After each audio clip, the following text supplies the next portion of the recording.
আমার মাকে নির্মম ভাবে হত্যা করা হয়। একই সাথে আমার ভাই কামাল জামাল রাসেল, কামাল জামাল মুক্তিযোদ্ধা ছিল, তাদেরকে নির্মম ভাবে হত্যা করে এবং সকলেই ছাত্রলীগের সদস্য হিসেবে আমরা কিন্তু আমাদের ছাত্র জীবন শুরু করি। রাসেল 10 বছরের, তাকেও নির্মম ভাবে হত্যা করে। একই সাথে শেখ ফজলুল হক, যিনিও মুক্তিযোদ্ধা ও ছাত্রলীগের সেক্রেটারি ছিলেন, তাকে নির্মম ভাবে হত্যা করে তার অন্তঃসত্ত্বা স্ত্রী আক্রমণীকে। আমার বাবা আব্দুল হাসান আবার তার 10 বছরের ছেলে আলিফ, 13 বছর মেয়ে বেবি এবং 4 বছর নাতি সুকান্ত সহ তার বাড়িতে ওই হত্যা করলেন। 15 আগস্টে যারা শাহাদাত বরণ করেছেন, আমি তাদের আত্মার মাগফিরাত কামনা করি। ছাত্রলীগ জাতির পিতা বঙ্গবন্ধু শেখ মুজিবুর রহমানের হাতে গড়ে এই সংগঠন 1948 সালে যখন পাকিস্তানি শাসকরা বাঙালির ছাত্র ছিলেন, সেই সময় তিনি ছাত্রলীগ সংগঠন করেন। 1948 সালে 4 জানুয়ারি এই ছাত্রলীগ সংগঠিত হয়। তিনি সংগঠন করে মজলিস এবং অন্যান্য ছাত্র সংগঠন তাদের সকলকে নিয়ে রাষ্ট্রভাষা সংগ্রাম পরিষদ গঠন করে মাতৃভাষা বাংলাকে রাষ্ট্রভাষার মর্যাদা দেওয়ার আন্দোলন শুরু করেছিলেন। আমি ছাত্রলীগের যত নেতা কর্মীরা এবং আমরা একসাথে রাজনীতি করেছি, অনেকেই তো মুক্তিযুদ্ধে জীবন দিয়েছে। আমি তাদের সকলকে আজকের দিনে স্মরণ করে একটি কথা বলবো, যে ছাত্রলীগকে বর্তমানে যারা অবৈধভাবে ক্ষমতা দখল করেছে, যাদের কোনো জনগণের ম্যান্ডেট নাই, যাদের কোনো সাংবিধানিক ভিত্তি নাই, বলতে গেলে সেই মেটিকুলাসলি ডিজাইন করে মাস্টার মাইন্ডের মাধ্যমে প্ল্যান করে অস্ত্র করে জনগণের কাছে থাকতে পারে না, বরং এই অবৈধভাবে ক্ষমতা দখলের জন্য একদিন এদেরকে কিন্তু শাস্তি পেতেই হবে বাংলাদেশের জনগণের কাছে। হত্যা মামলা হামলা করে কোনো মতে তাদেরকে দাবিয়ে রাখা হচ্ছে, কিন্তু এদের মনে রাখা উচিত জাতির পিতা সে ঐতিহাসিক ভাষণ 7 মার্চে বলেছিলেন, কেউ দাবায় রাখতে পারবে না, তো কেউ দাবায় রাখতে পারবে না, ছাত্রলীগকেও দাবায় রাখতে পারবে না। ছাত্রলীগ তার আপন মায়ের, আমি নিজেই কোটা বাতিল করে দিই, ছাত্রলীগ এর সাথে সমর্থন দিয়েছে এবং ছাত্র প্রতিনিধি সবসময় আওয়ামী লীগের সাথে কাজ করেছে এবং যখনই তারা যে কোনো দরকার এসেছে। কিন্তু এই আন্দোলনটাই ছিল একটা রহস্যজনক, কারণ আমি কোটা বাতিল করে দেওয়ার পর মুক্তিযোদ্ধা পরিবারের থেকে একটা মামলা করা হয়। সেই মামলাটা রায় হয় 2024 সালে। 24 সালে রায় হওয়ার এমনকি আমি বারবার তাদেরকে আহ্বান করলাম, ছাত্রলীগকে বলো ওদের সাথে যোগাযোগ করো, আমরা বসি, যদি হয় যদি গণভবনে আসতে চায় তারা তাদেরকে নিয়ে আসো, কিন্তু তারা গণভবনে আসবে না। তখন আমাদের মন্ত্রীরা তাদের সাথে কথা বলে, আইনমন্ত্রী, শিক্ষামন্ত্রী, তথ্যমন্ত্রী, তাদের সব দাবি মেনে নেওয়া হয়। সব দাবি মেনে নেওয়ার পরে আমরা তারপরে 1 দফা দাবি কি, আমাকে পদত্যাগ করতে হবে। অপরাধটা কি করলাম, যে জ্বালাও পোড়াও খুন হত্যা যা হয়েছে সেগুলি কিন্তু সব কারা করেছে, এখন তো তা স্পষ্ট। আপনারা দেখেছেন যে ছাত্রলীগ কিন্তু কখনোই সাধারণ ছাত্রছাত্রীর বিরুদ্ধে ছিল না, কখনোই আন্দোলনের বিরুদ্ধে কিন্তু তারা ছিল না, অথচ ছাত্রলীগের উপরে যে আক্রমণ, প্রত্যেকটা হলে হলে তাদের রুম ভাঙাচোরা করা, সার্টিফিকেট থেকে শুরু করে তাদের সমস্ত জিনিসগুলি নিয়ে আগুন দিয়ে পুড়িয়ে দেওয়া, এক এক করে হল দখল কারা করেছে, ওই শিবির আর তার সাথে ছিল বিএনপি, অর্থাৎ ছাত্র দল। এরা মিলে বড় ছাত্রলীগের উপরে তারা অত্যাচার করেছে, নির্যাতন করেছে, অনেকে হত্যা করেছে, হলগুলি রুমগুলি দখল করেছে, জিনিসপত্র পুড়িয়েছে, এই নির্যাতন করেছে। হ্যাঁ, যখন আমাকে একটা প্রশ্ন করেছিল সাংবাদিক যে মেধা নিয়ে, তা আমি শুধু পাল্টা প্রশ্ন করেছিলাম যে মুক্তিযুদ্ধের সন্তান নাতিপুতিরা থাকতে পারবে না, তাদের কি কোনো মেধা নাই? তারা কি মেধাবী না? মেধা কি শুধু ওই রাজাকারের নাতিপুতি? বিকেলবেলা আবার প্রেস কনফারেন্স গুলি বিকেলে শেষ, হঠাৎ রাত্রে 11টার দিকে আন্দোলন। কি আন্দোলন? তুমি কে আমি কে বলে রাজাকার তোমার বাপ আমার বাপ রাজাকার। রাজাকার তো নিজেরাই নিজেদেরকে বলেছে, এখানে আমরা রাজাকার বলিনি। আমি একটা প্রশ্ন রেখেছি, সেটা আমি ব্যাখ্যাও দিয়েছি না। তারপরেও তখন স্বাভাবিকভাবে ছাত্রলীগ এটা প্রতিক্রিয়া দেখেছে, দেখানোটা খুব স্বাভাবিক ছিল। তার জন্য ছাত্রলীগকে ব্যান করতে হবে।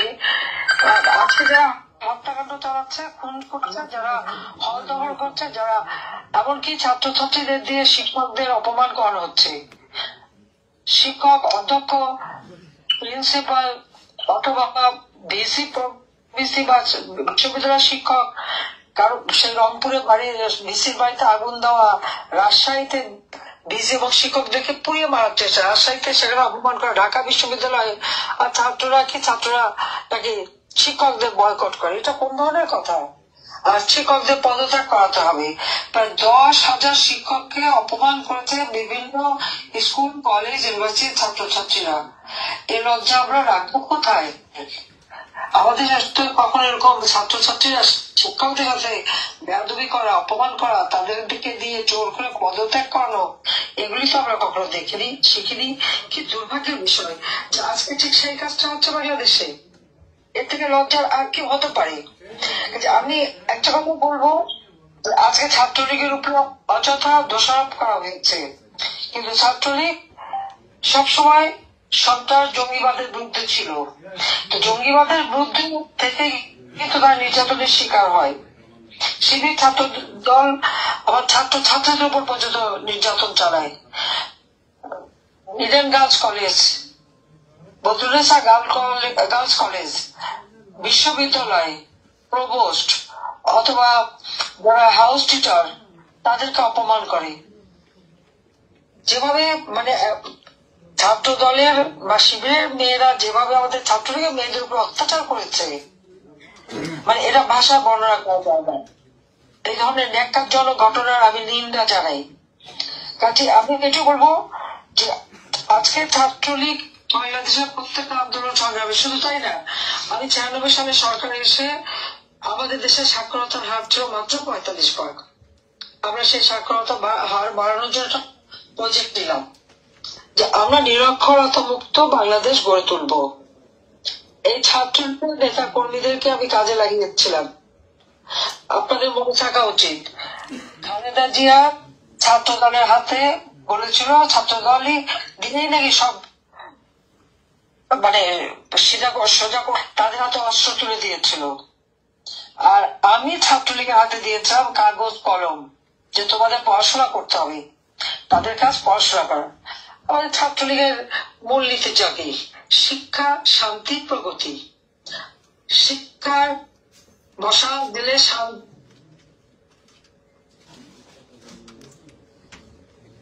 মূলনীতি, ছাত্রলীগ সবসময় সেটাই মেনে চলবে।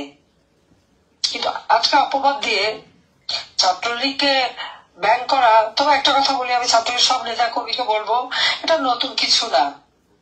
আইয়ুব খানও ব্যান করেছিল, এআইএ খানও করেছিল, জিয়াউর রহমানও করেছিল, এরশাদও করেছিল, খালেদা জিয়াও করেছে, বারবার করেছে, আঘাত এসেছে, কিন্তু ছাত্রলীগকে শেষ করতে পারেনি, পারবে না।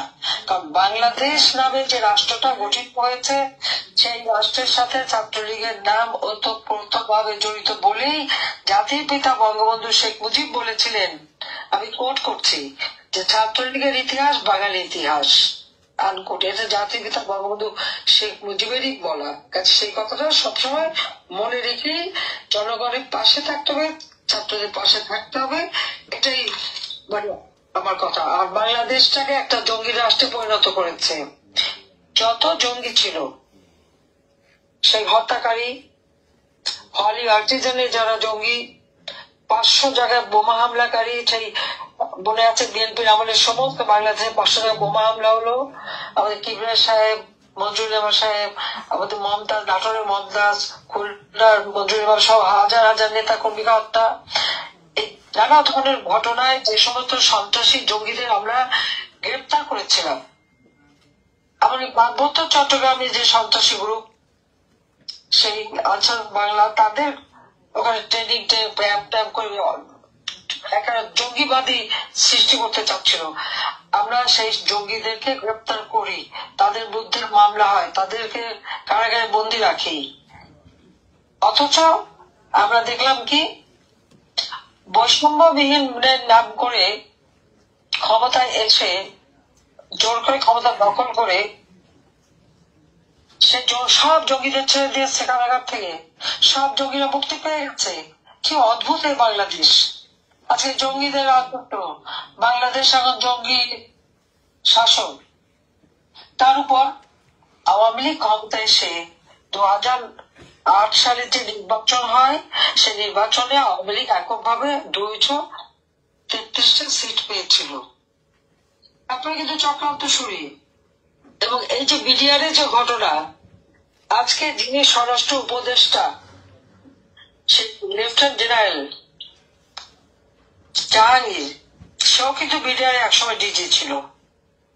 এবং বিডিআর এর ঘটনায় যে অফিসাররা মারা গেছে, সেখানে আওয়ামী লীগেরই 43 জনের মতো রয়েছে। 45 জন আওয়ামী পন্থী ডিজি সহ। ডিজির আমাদের সাচ্চু ভাই ব্রাহ্মণবাড়িয়ার যিনি এমপি ছিলেন, তার কিন্তু আপন ফুফাতো ভাই ছিল। আমাদের জাহাঙ্গীর কবির নানু, তার চাচাতো ভাই না খালতো ভাই, এরকম তারও আত্মীয় ছিল। এরকম আমাদের সকলেরই অনেকেরই এখানে ছেলে পেলে ছিল। আমাদের পঞ্চগড়ে এমপি, তার মেয়ের জামাই, আমাদের মালিক উকিল সাহেবের নাতি জামাই, তারাই তো আর্মি অফিসাররা। এই খালেদা জিয়ার আমলে এদের সবাইকে ভালো ভালো অফিসারদেরকে বিডিআর ওখানে ডিপা দিয়ে রেখেছিল। এরপরে কেয়ারটেকার গভর্নমেন্ট আসে, সেটাও তো খালেদা জিয়ারই সরকার ছিল। ইয়াজউদ্দিন, মঈনুদ্দিন, ফখরুদ্দিন সবই তারই পছন্দের লোক ছিল। কাজে আমরা যখন ইলেকশনে জিতে গেলাম, এটা তাদেরকে ক্ষমতা আসলাম, এটা তারা সহ্য করতে পারেনি। যারা এটা সহ্য করতে পারেনি, তারাই বিডিআর এর ঘটনা ঘটিয়েছিল। যদিও এখন আমাদের নামে দোষ দেয়, আমরা সরকার গঠন করেছি, আমরা কেন গোলমাল করতে যাব? আমরা কেন আমার সরকারকে আনসেটল করতে যাব? আর বিডিআর ঘটনা কিন্তু শুধু পিলখানায় এক জায়গায় হয় নাই, এটা কিন্তু সারা বাংলাদেশে হয়েছিল। তখন আমাদেরই নেতা কর্মীরা বিভিন্ন জায়গায়, সেনা অফিসাররা তাদেরকে রক্ষা করেছিল। এবং সাথে সাথে আমি ডিসি এসপি দেরও বলে দিয়েছিলাম এদের পরিবারকে নিরাপদে নিয়ে যাওয়া।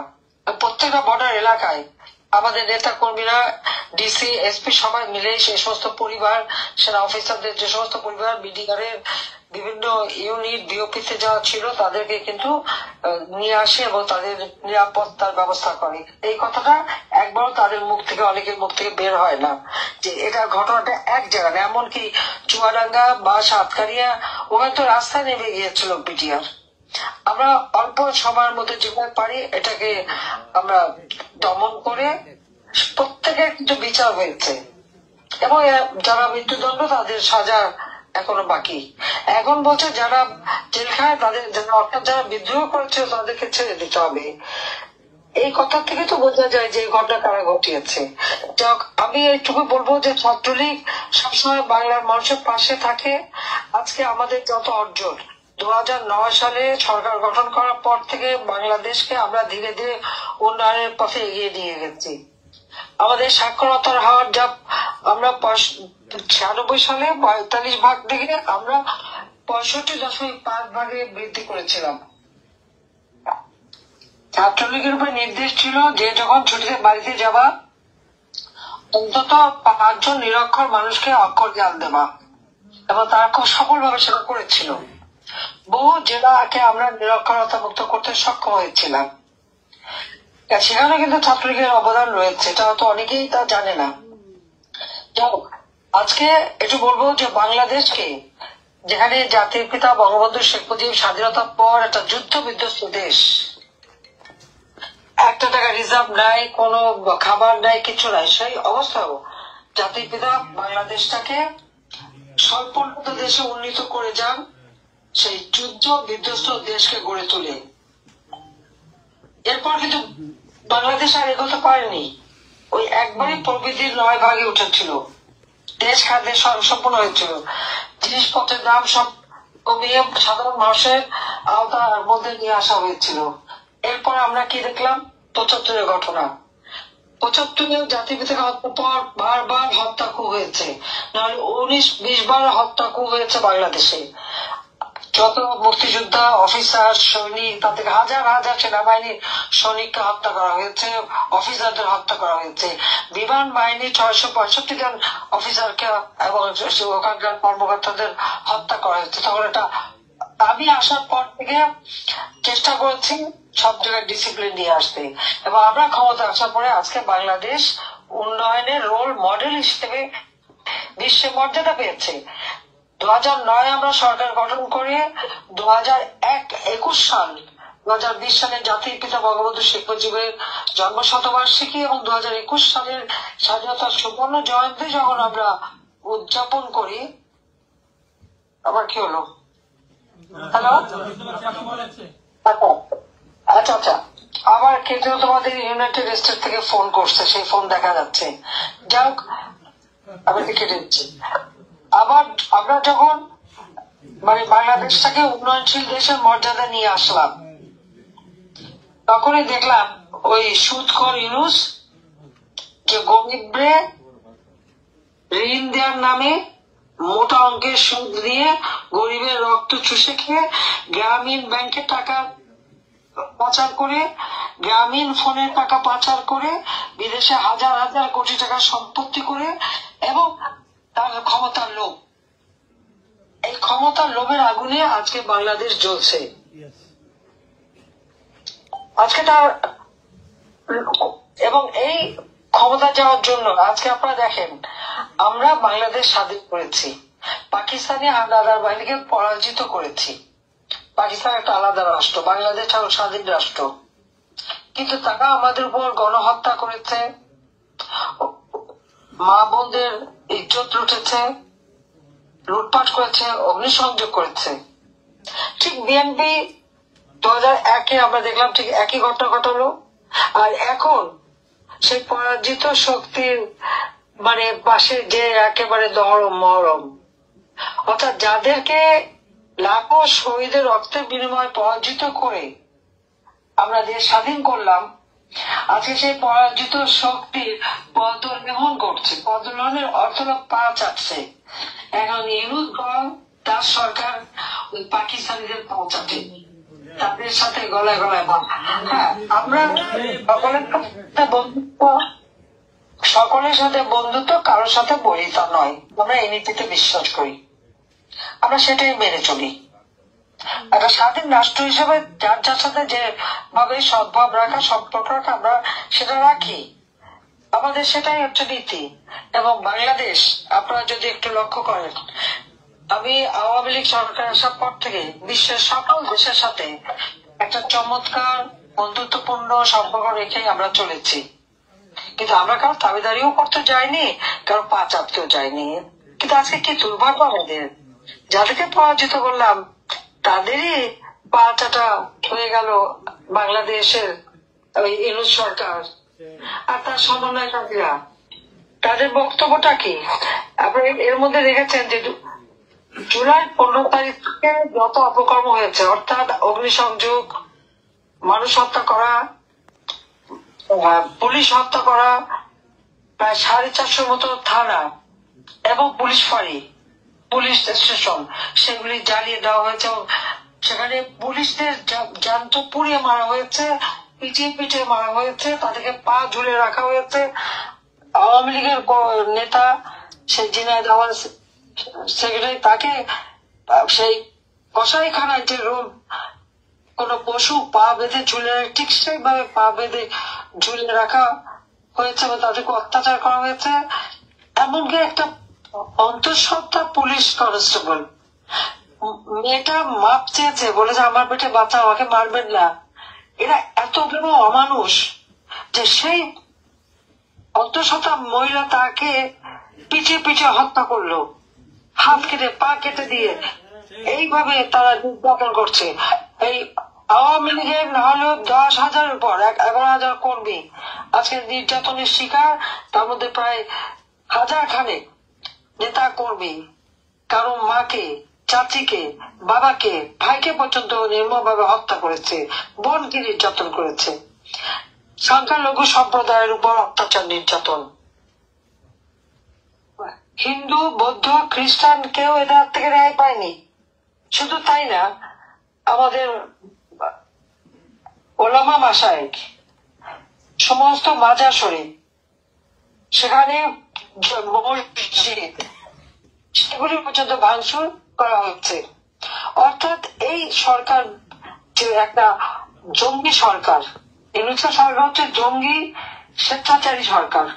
তাদের হাত থেকে আজকে, এবং তার সমন্বয়করা আজকে তাদের হাত থেকে মুসলমান ওলামা মাশায়েখ যেমন রেহাই পায় না, দরগা, পীর, তারাও পীর শরীফ, সেগুলো রেহাই পায় না। তাদেরকে অপমান করা, তাদেরকে মারা, আগুন দিয়ে পড়া, লুটপাট করা।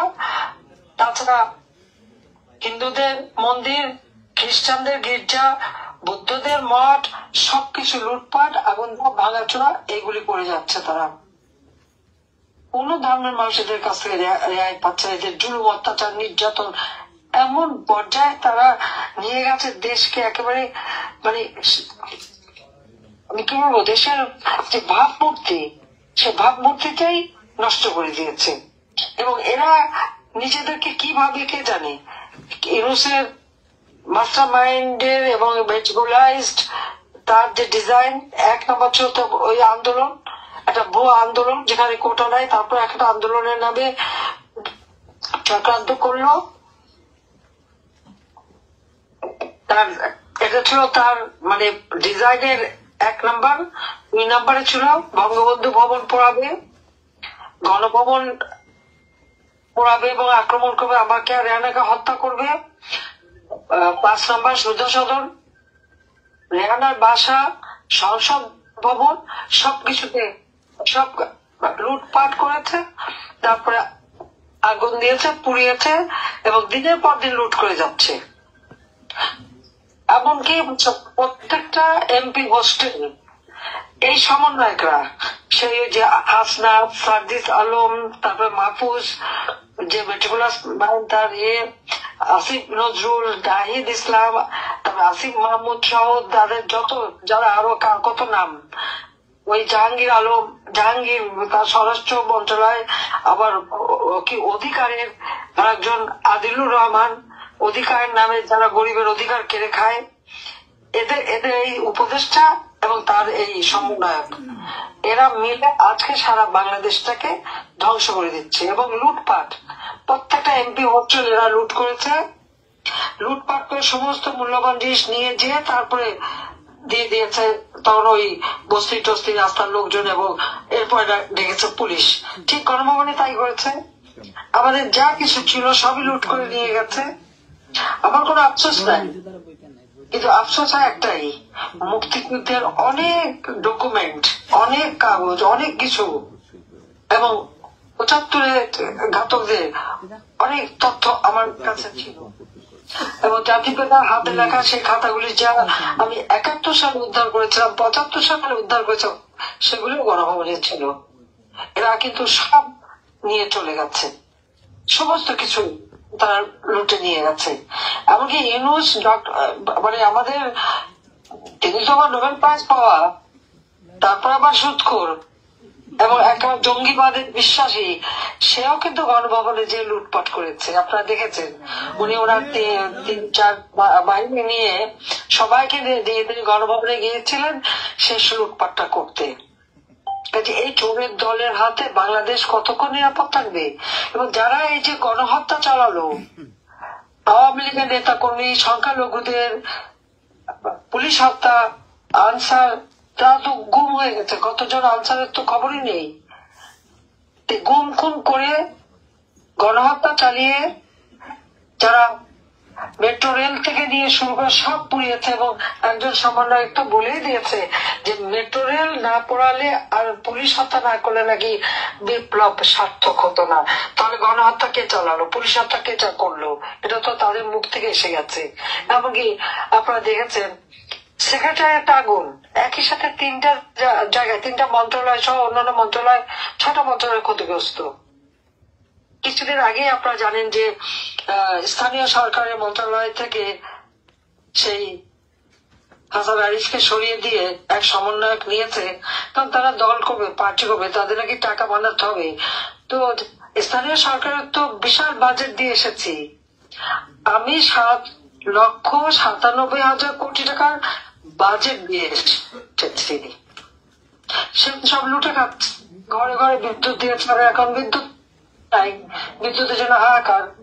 পণ্য মূল্য আমরা তো নিয়ন্ত্রণে রেখেছিলাম, এখন তা 14-15% হয়ে গেছে। এর মধ্যে আবার দেখলাম ভ্যাট আর ট্যাক্স বাড়িয়েছে। আমার প্রশ্ন নিউজের কাছে, নিজে 666 কোটি টাকা ট্যাক্স ফাঁকি দিলেন, যে মামলার রায় হওয়ার কথা ছিল 6 আগস্ট। এই জন্য 5 আগস্ট আন্দোলন করে আওয়ামী লীগকে ক্ষমতার থেকে সরানো, বাবাকে হত্যার চেষ্টা করা হলো। আমাকে তো কোনো মতে বোধহয় 20-30-40 জন্য আমরা বেঁচে গেছি। আমাদের হত্যার পরিকল্পনা নেওয়া হলো, আর ক্ষমতা এসেই ওনার ট্যাক্স মাপ 1200 কোটি টাকার ট্যাক্স ইউনুসের কাছে পাওনা রাষ্ট্রের। সেই টাকাটা দেয় না কেন? সেই টাকাটা দিলেই তো হয়। তার 54টা কোম্পানি, সে কোম্পানির ট্যাক্স কেন দেবে না সে? গ্রামীণ ব্যাংক সুদ দিয়ে, ঋণ দিয়ে মোটা অঙ্কের সুদ নেওয়া হয়। তো এবং এই গ্রামীণ ব্যাংকে আমি 96 সালে যখন সরকারি ইউনুসের কান্নাকাটিতে 400 কোটি টাকা দিয়ে এই ব্যাংক আমি মানে চালু করাই দেই ভালোভাবে। তারই আবেদনের পরিপ্রেক্ষিতে তাকে গ্রামীণ ফোনের ব্যবসাটাও আমি তাকে দেই। রীতিমতো আমার কাছে ধর্ণা দিয়ে পড়ে থাকতো। আমি বলেছ গ্রামের মেয়েরা ফোন ব্যবহার করে টাকা কামাই করবে, গ্রামের মেয়েরা না করলেও ইউনুস সাহেব টাকা কামাই করেছে। এই গ্রামীণ ফোনের 6,000 কোটি টাকা পাওনা বিটিআরসি, সেটা দিচ্ছে না কেন? এই টাকাগুলি দিলে তো আর ওই ভ্যাট বাড়াতে হয় না, ট্যাক্স বাড়াতে হয় না। তো নিজে বেলায় ট্যাক্স মওকুফ করে নেবেন, আর সাধারণ মানুষের উপর ট্যাক্স বসাবেন, ভ্যাট বসাবেন। আর ভ্যাট ট্যাক্স যদি ট্যাক্স আদায় করতে হয় আইন করে করতে হয়, আইন ছাড়া ট্যাক্স বসানো যায় না। এটা নিয়ম, অর্থনীতির নিয়ম। এটুকুও তারা জানে না। এতই শিক্ষিত যে এই বিষয়টুকু পর্যন্ত তাদের জানা নাই যে ট্যাক্স ইম্পোজ করতে হলে, ট্যাক্স বসাতে হলে আইনের মাধ্যমেই করতে হয়, আইন ছাড়া করা যায় না। হ্যাঁ, ট্যাক্স কমানো যায়, কমানোর ক্ষেত্রে এসআরও দিয়ে এক্সিকিউটিভ অথরিটি হিসেবে কমানো যায়, কিন্তু বাড়ানো যাবে না, বসানো যাবে না। কিন্তু সেই অনিয়মটাই করে যাচ্ছে। একটার পর একটা সংবিধান লঙ্ঘন, আইনের লঙ্ঘন করে এরা ক্ষমতায় কুক্ষিগত করার চেষ্টা করছে। কাজে আজকে সারা দেশের মানুষ হাহাকার। একবেলা যারা খাবার পেত না, আওয়ামী লীগ সরকার আমলে তারা 3-4 বেলা খাবার পেত, সে ব্যবস্থা আমরা করেছিলাম। প্রত্যেকটা শিক্ষা প্রতিষ্ঠানে একটা শান্তিপূর্ণ অবস্থা ছিল শিক্ষার, সেই শিক্ষার পরিবেশ তারা নষ্ট করেছে। প্রত্যেকটা মানুষের মনে একটা আতঙ্ক সৃষ্টি করে দিয়েছে, যেখানে মানুষ শান্তিতে ঘুমাতে পারতো, নিরাপদে চলতে পারতো। আজকে কেউ শান্তিতে ঘুমাতে পারে না, নিরাপদে চলতে পারে না। এমনকি বাড়ি বাড়ি ডাকাতি, খুন, পুলিশের সাহায্য চায়, পুলিশ যেত সাহস পায় না এদের হাতে যে অস্ত্র, কারণ তারা সমন্বয়ক, তারা নাকি ছাত্র, তারা যায় সব জায়গায় চুরি ডাকাতি করে বসে। এমনকি এখন তো মানে আমার সেনাবাহিনীর অফিসার থেকে শুরু করে পুলিশ বাহিনী থেকে শুরু সবাইকে নষ্ট করে যাচ্ছে। চুরি ডাকাতির ক্ষেত্রে তারাও চলে এসেছে। একটা ডিসিপ্লিন ছিল, নিয়ম ছিল, শৃঙ্খলা ছিল, সব ধ্বংস করে দিয়েছে। যে দেশটা বাংলা পৃথিবীর কাছে উন্নয়নের রোল মডেল ছিল, আজকে সেই দেশটাকে জঙ্গিবাদে নিয়ে এসেছে। কাজে ছাত্রলীগের সকল নেতা কর্মীকে আমি শুভেচ্ছা জানিয়ে কথা বলবো, ওরা ওই অবৈধ সরকারের ঘোষণা ছাত্রলীগ ব্যান্ড, ছাত্রলীগ কোনো ব্যান্ড নাই, ছাত্রলীগ তাদের কার্যক্রম চালিয়ে যাবে।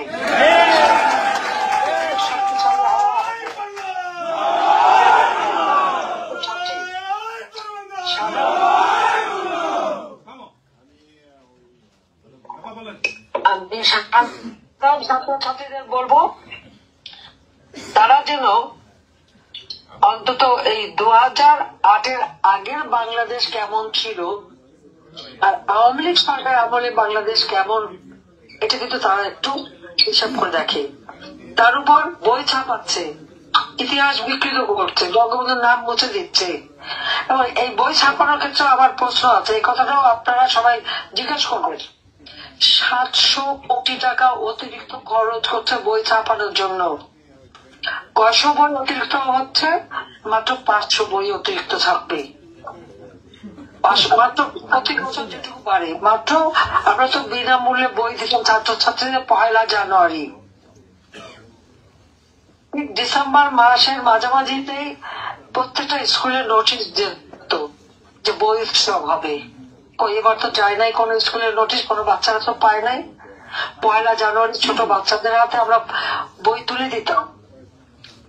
এখন তো বাচ্চাদের হাতে বই তুলে দিতে পারলো না তারা, অথচ 700 কোটি টাকা অতিরিক্ত এই বই ছাপানোর খরচ। এই টাকাটা কার পকেটে গেল? কার পকেটে গেল সেটা আমার প্রশ্ন। কোন উপদেষ্টা না কোন সমন্বয়ক না কার হাতে গেল? প্রত্যেকটা জিনিস করে দিচ্ছে। কাজে সাধারণ ছাত্রছাত্রীরা আমি বলবো যে ছাত্রলীগ বাংলাদেশের ইতিহাসের সাথে ছাত্রলীগের নাম জড়িত। এদেশের প্রতিটি অঞ্চলের সাথে ছাত্রলীগ, কাজেই ছাত্রলীগের প্রতি ভরসা তার জন্য রাখে। অন্তত আওয়ামী লীগ ক্ষমতায় থাকা অবস্থায় প্রত্যেকটা শিক্ষা প্রতিষ্ঠান একটা শান্তিপূর্ণ পরিবেশ ছিল। এর আগে কি ছিল? অস্ত্রের ঝনঝনানি, বোমাবাজি এসব ছিল। আমরা সরকার আসার পরে তো সে অবস্থা ছিল না। লেখাপড়া স্টেশন জট ছিল, 5 বছর 6 বছর সেশন জট। আওয়ামী লীগ আসার পরে সেশন জট মুক্ত আমরা বিশ্ববিদ্যালয় করেছিলাম। ছেলে মেয়েদের লেখাপড়ার পরিবেশ, কর্মসংস্থানের পরিবেশ এবং কর্মসংস্থানের জন্য প্রত্যেকটা বেসরকারি খাত আমরা উন্মুক্ত করে দিই। ডিজিটাল ল্যাব আমরা তৈরি করি, হাইটেক পার্ক করে দিই, কম্পিউটার ট্রেনিং এবং আমরা ইনকিউবেশন সেন্টার করে দিয়ে কম্পিউটার ল্যাব প্রত্যেকটা স্কুলে স্কুলে আমরা কম্পিউটার ল্যাব করে দিয়েছি। আমাদের ছেলেমেয়েরা ছোট বেলা থেকেই যেন তারা এই কম্পিউটার এবং ডিজিটাল সিস্টেম শেখে। প্রায় 8,000 8,500 উপরে হচ্ছে ডিজিটাল সেন্টার সারা বাংলাদেশে। আমরা ট্রেনিং এর ব্যবস্থা করে দিই। কারিগরি শিক্ষায় আমাদের তো 1% ছিল না। আমরা সরকারে আসার পরে তা প্রায় 18-19% উন্নীত করি। কারিগরি শিক্ষা, বিজ্ঞান প্রযুক্তি শিক্ষা আর কত রকমের বিজ্ঞান প্রযুক্তি বিশ্ববিদ্যালয় করেছি, ডিজিটাল বিশ্ববিদ্যালয় করেছি, টেক্সটাইল বিশ্ববিদ্যালয় করে দিয়েছে, ফ্যাশন ডিজাইন বিশ্ববিদ্যালয়, আমাদের এয়ারোস্পেস এভিয়েশন বিশ্ববিদ্যালয়। এরকম বিভিন্ন বহুমুখী শিক্ষা মাধ্যমে আমাদের ছেলে পেলে যাতে মানে সারা বিশ্বের সাথে তাল মিলিয়ে চলতে পারে সেইভাবেই কিন্তু আমি প্রত্যেকটা প্রতিষ্ঠান তৈরি করে দিয়েছিলাম, যাতে করে আমরা কোনো মতে পিছিয়ে না থাকি। বাংলাদেশ যেন সবসময় এগিয়ে যায় সেদিকে লক্ষ্য রেখেই আমরা সেই কাজগুলি করে দিয়েছিলাম। আর শিক্ষার ক্ষেত্রে আমাদের ছেলেমেয়েরা যেন একবারে উপযুক্ত আধুনিক প্রযুক্তি শিক্ষা নিয়ে যেন তারা গড়ে উঠতে পারে সেই বিষয়টা আমরা করে দিয়েছি। কিন্তু আজকে একে একে সবকিছু ধ্বংস করে দিচ্ছে, সবকিছু নষ্ট করে দিচ্ছে। সেখানে আমি বলবো যে আমাদের সবাইকে শক্তিশালী হতে হবে, জনগণের পাশে দাঁড়াতে হবে। আজকে জনগণের অনেক কষ্ট, পণ্যমূল্য যেভাবে বাড়ছে এবং এই ভ্যাট ট্যাক্স বসায় আরো বাড়বে, আরো মানুষের কষ্ট বাড়বে। কাজে মানুষের পাশে আমাদের থাকতে হবে, মানুষের পাশে যেতে হবে এবং মানুষকে সেই মানে সহযোগিতাটা দিতে হবে, সেটাই আমরা চাই। আর শিক্ষা পরিবেশ যাতে হয় কোনো ভিসি প্রভিসি বা যাদের অধ্যক্ষ, এমনকি আপনাদের মনে আছে একজন অধ্যক্ষ নুরুল ইসলাম নাম, তাকে জোর করে সিগনেচার করতে যে তাকে এমন ভাবে অপমান করেছে, ছাত্রদের হাতে অপমান হবে, নিজের প্রতিষ্ঠিত শিক্ষা প্রতিষ্ঠান এটা উনি নিতে পারেননি। তিনি কিন্তু সেখানে হার্ট ফেল করে মারা যান। আল্লাহ রাব্বুল আলামিন তাকে বেহেশতে নসিব করুন।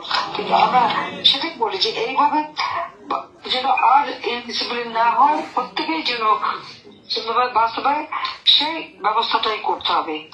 আমি ওটুকুই বলবো যে আজকে ছাত্রলীগের এই প্রতিষ্ঠা বার্ষিকী উপলক্ষে সকলের সাথে কথা বলতে পেরে আমি সত্যি খুব আনন্দিত। সবাই ভালো থাকবে, সুস্থ থাকবে এবং লেখাপড়া করবে। আমি জানি আমাদের ছাত্রলীগের ছেলেপেলেদেরকে লেখাপড়া করতে দিচ্ছে না, ইউনিভার্সিটি কলেজে যেতে দিচ্ছে না, নানাভাবে বাধা দিচ্ছে। তবে একটা কথা মনে রেখো, শিক্ষার কোনো বয়স নাই। আবার ইনশাআল্লাহ সময় আসবে, আবার তোমরা ভালোভাবে লেখাপড়া শিখতে পারবে এবং সেভাবে সবাই পড়াশোনা করতে হবে। কারণ পড়াশোনা জ্ঞান, এটাই হচ্ছে সব থেকে বড় কথা। তার কারণ হচ্ছে যে ধন সম্পদ এগুলি যেতে পারবে, আমাদের সবকিছু চলে গেল, কিন্তু শিক্ষাটা তো যায় না। আমাদের ছেলে মেয়ে, আমি রেহানা, আমরা আমাদের বাচ্চাদেরকে সবসময় একটা কথা বলেছি যে তোমাদের জন্য কোনো সম্পদ দিতে যেতে পারবো না, তোমাদের জন্য তোমাদের শিক্ষাটাই হবে সব থেকে বড় সম্পদ। এবং আল্লাহ রহমতে তারা সারা বিশ্বে সেই হার্ভার্ড, অক্সফোর্ড, LSE সহ পৃথিবীর বিভিন্ন শিক্ষা প্রতিষ্ঠান থেকে তারা নিজেরাই কিন্তু পড়েছে, চাকরি করেছে, আবার পড়েছে, আবার চাকরি করেছে, নিজেরা কিন্তু এভাবে তারা পড়াশোনা করেছে।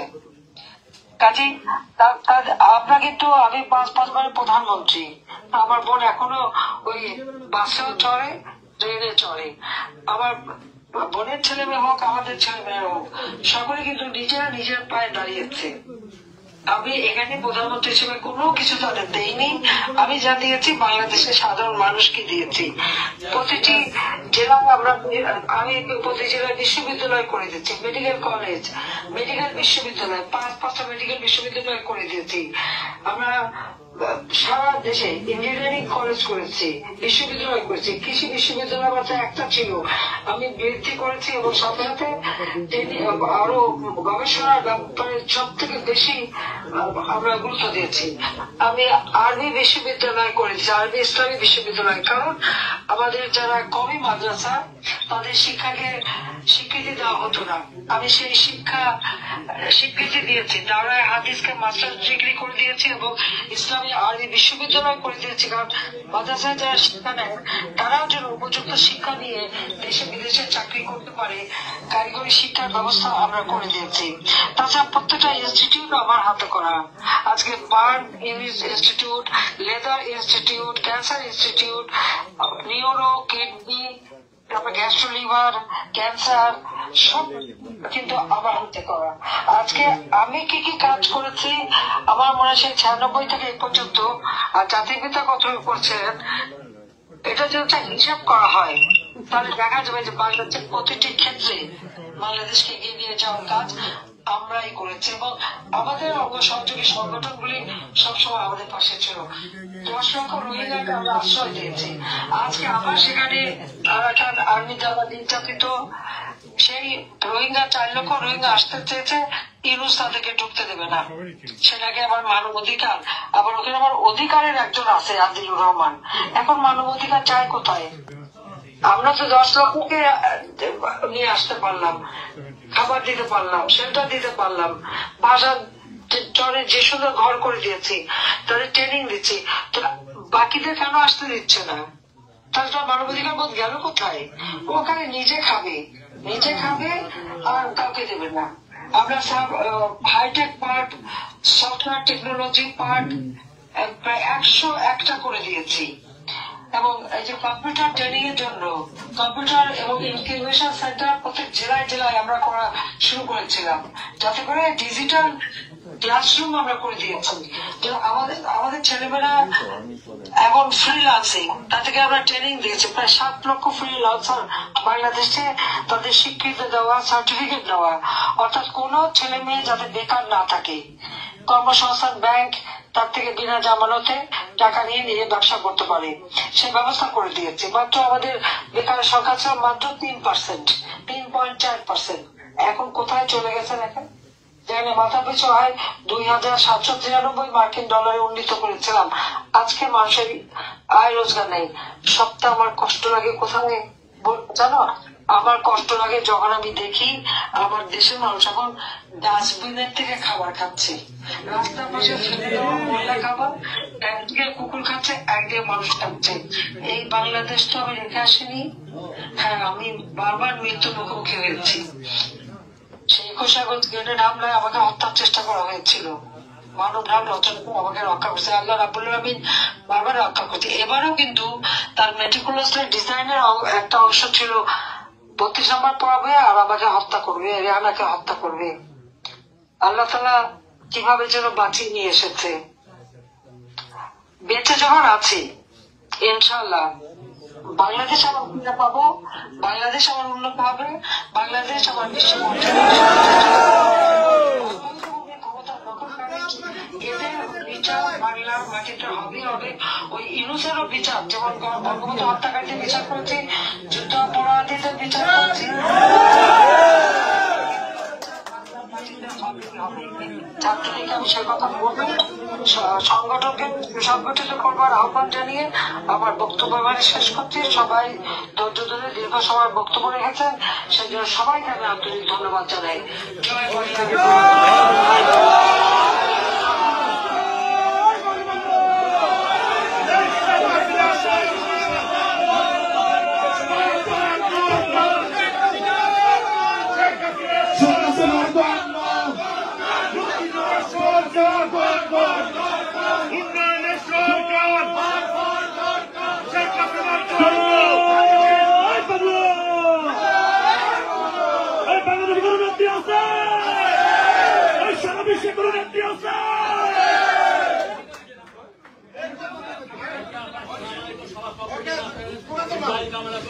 জয় বাংলা।